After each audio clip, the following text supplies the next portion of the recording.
केरल, यहाँ पर रविवार रात को विंझिजम थाने पर प्रदर्शनकारियों ने हमला कर दिया और इसमें 36 पुलिसकर्मी गंभीर रूप से घायल हो गए। ये प्रदर्शनकारी पिछले 120 दिन से अडानी पोर्ट के निर्माण का विरोध कर रहे हैं और रविवार रात को ये प्रदर्शन हिंसक हो उठा। गंभीर रूप से घायल हुए पुलिसकर्मियों का पास के अस्पताल में इलाज कराया जा रहा है। चलिए डिकोड करते और समझते हैं कि क्यों केरल पुलिस पर प्रदर्शनकारियों का गुस्सा हिंसक हो उठा और ये पूरा विवाद आखिर कब शुरू हुआ। Let's decode the whole controversy. Adani समूह केरल में साल 2015 से एक मेगा पोर्ट का निर्माण कर रहा है जिसका नाम विंझिजम अंतर्राष्ट्रीय बंदरगाह है, लेकिन स्थानीय निवासी और मछुआरों की ओर से इसे लेकर विरोध किया जा रहा है। केरल के विंझिजम में स्थानीय लोगों का कहना है कि अडानी पोर्ट का निर्माण पहले रोका जाए और इसे लेकर हो रहे तटीय कटाव का अध्ययन कराया जाए। बड़े पैमाने पर हो रहे विरोध में स्थानीय निवासी, मछुआरों के साथ साथ लैटिन कैथोलिक सूबे के सदस्य भी शामिल हैं। पिछले 120 दिन से चल रहे प्रोटेस्ट में बीच बीच में हिंसक घटनाएं सामने आ चुकी हैं।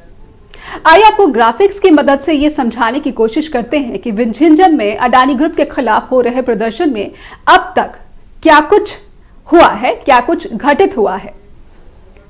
तो केरल के विंझिजम में क्यों हो रहा है अडानी ग्रुप का विरोध, चलिए ये समझते हैं। 2015 से अडानी समूह केरल में मेगा पोर्ट का निर्माण कर रहा है और इसका नाम विंझिजम अंतर्राष्ट्रीय बंदरगाह है। स्थानीय निवासी, मछुआरे इसका विरोध कर रहे हैं। इन लोगों का दावा है कि इससे तटीय कटाव बढ़ रहा है। तट के साथ लगते घरों को नुकसान पहुंचने की आशंका भी है। इस विरोध में लैटिन कैथोलिक सूबे के सदस्य भी शामिल हैं। 120 दिन से चल रहे विरोध में बीच बीच में हिंसक घटनाएं सामने आ चुकी हैं। विंझिजम पुलिस ने रविवार को Latin archbishop Thomas J Netto और अन्य पादरियों सहित 50 प्रदर्शनकारियों के खिलाफ मामला दर्ज किया था और एफआईआर में साजिश रचने, हिंसा में शामिल होने की बात कही गई। इसके बाद पुलिस ने 5 लोगों को हिरासत में ले लिया जिससे हिंसा भड़क उठी। आपको बता दें कि विंझिजम पुलिस ने रविवार को ही Latin archbishop Thomas J Netto और अन्य पादरियों समेत लोगों पर पर्चा दर्ज किया। एफआईआर में साजिश रचने, हिंसा में शामिल होने की बात कही गई और इन लोगों की हिरासत की वजह से ही हिंसा भड़क उठी और इस हिंसा में थाने के दस्तावेज नष्ट कर दिए गए। 4 जीप, 20 मोटरसाइकिल नुकसान इनको पहुंचाया गया। भीड़ ने गुस्से में लाठी और पत्थरों से पुलिसकर्मियों पर हमला कर दिया और पुलिस की गाड़ियों में आग लगा दी।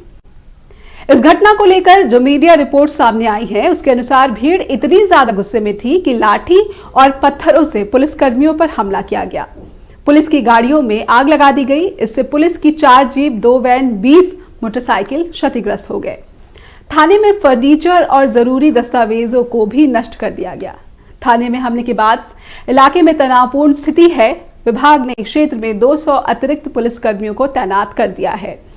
इस बीच जिला प्रशासन ने चर्च के अधिकारियों के साथ शांति वार्ता शुरू कर दी है।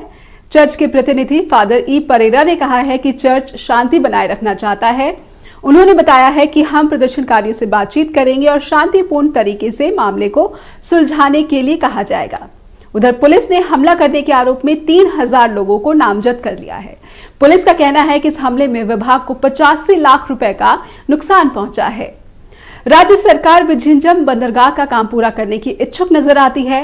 माकपा, भाजपा और पिछड़े वर्ग के एझावा समुदाय के प्रभावशाली एसएनडीपी बंदरगाह परियोजना का समर्थन कर रहे हैं। उन्होंने बंदरगाह परियोजना के समर्थन में प्रदर्शन भी किए हैं। वहीं केरल हाईकोर्ट ने भी निर्माणाधीन विंझिजम बंदरगाह को जाने वाली सड़क से अवरोधों को हटाने के निर्देश दिए हैं। जस्टिस अनु शिवरमण का यह निर्देश अडानी समूह और बंदरगाह का निर्माण का ठेका लेने वाली कंपनी द्वारा दायर अवमानना अर्जी पर सुनवाई के दौरान आया। पिछले 4 महीनों से ये मछुआरे 7500 करोड़ की अडानी प्रोजेक्ट का विरोध कर रहे हैं। इन मछुआरों को डर इस बात का है कि इस पोर्ट के निर्माण हो जाने से उनकी रोजी रोटी छिन जाएगी। इस मामले में राज्य सरकार ने एक्सपर्ट कमेटी भी बनाई है ताकि दोनों पक्षों में सुलह कराई जा सके। विरोध कर रहे पक्ष की दलील है कि पहले निर्माण को रोका जाए और फिर इससे हो रहे तटीय कटाव का अध्ययन कराया जाए, इस पर रिसर्च होनी चाहिए।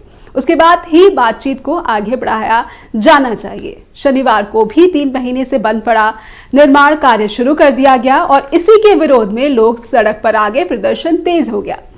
हालांकि केरल हाईकोर्ट के आदेश के अनुसार ही निर्माण का काम शुरू कराया गया था, लेकिन स्थानीय लोगों ने कोर्ट के आदेश की परवाह न करते हुए निर्माण कार्य का विरोध करना शुरू कर दिया, जिस पर पुलिस ने कार्रवाई की और 5 लोगों को हिरासत में ले लिया। और इसी हिरासत का विरोध करते करते रविवार को भीड़ उग्र हो गई, हिंसक हो उठी और थाने पर हमला कर दिया गया। इस हमले में 36 पुलिसकर्मी गंभीर रूप से घायल हो गए और ये विवाद इतना बढ़ गया है कि मुख्यमंत्री को सामने आना पड़ा और उन्होंने कहा है कि जो भी इस हिंसा प्रदर्शन में शामिल होंगे उन्हें छोड़ा नहीं जाएगा, उनके खिलाफ कानूनी कार्रवाई की जाएगी।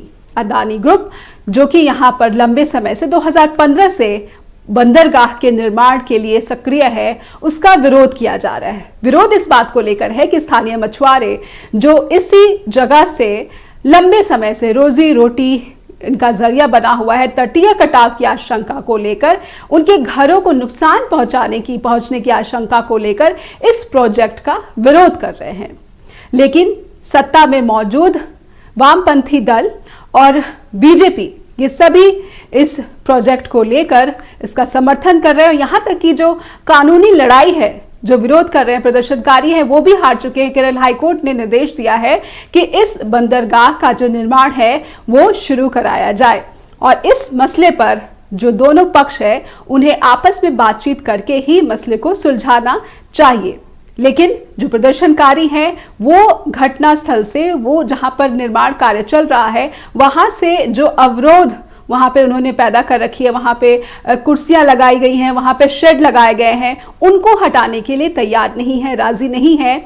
और ये प्रदर्शन इसलिए उग्र हो गया है क्योंकि 3 महीने के बाद निर्माण का काम शुरू हो गया है। जब तक कोर्ट में सुनवाई चलती रही थी तब तक निर्माण को यहां पर रोका गया था, लेकिन 3 महीने के बाद शनिवार को फिर से अडानी बंदरगाह का निर्माण शुरू कर दिया गया, जिससे कि स्थानीय लोगों का गुस्सा फूट पड़ा है।